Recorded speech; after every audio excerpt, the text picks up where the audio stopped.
Welcome to the Safari Yangu podcast, where we tell our stories authentically, experiences that shaped us, experiences that continue to shape us. My host is Kimaru, and on today's episode, I would say it saddens me to actually even think about it. I'll be focusing on what is happening in our Kenyan high schools, and I'll be giving my thoughts on the whole matter.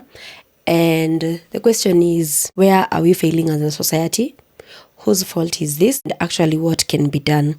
And I would like to give an example. I have worked with teenagers for the longest. I think for like about 10 years I've worked with teenagers. And one time I started working with a group of teenagers. And I remember like there was a bit of resistance. I was running a training program for them. And there was this idea of the teenager kids can be rebellious at some point, and others feel like, what, we actually don't want this and all that. And as an adult, I was feeling like, but this actually is very beneficial for you. It's a skills training program. It's gonna change your life.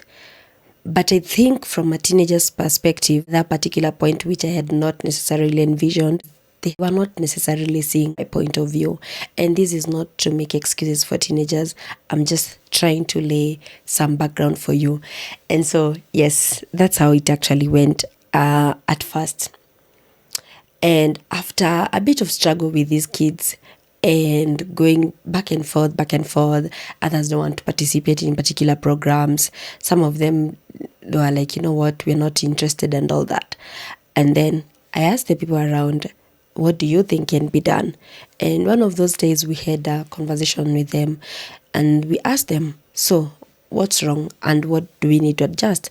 And somebody says, I don't want to participate in a particular program, say for example like crochet, because I believe crochet is for girls, or I don't want to do this because of that. And at that particular point, we give them a choice. We were like, if you don't want to participate in a particular program, you're exempted. Just write down your name. No one is going to take any action against you. Just write down your name and say which programs you want to be excluded from. And that particular point gave us sort of a consensus with these teenagers.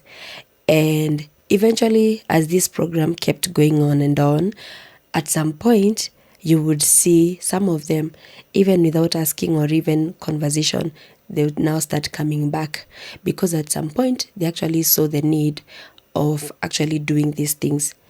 What's my point? Are we listening to our children? And with that, I would like to take a moment to think about what has happened at Tutumishi Girls.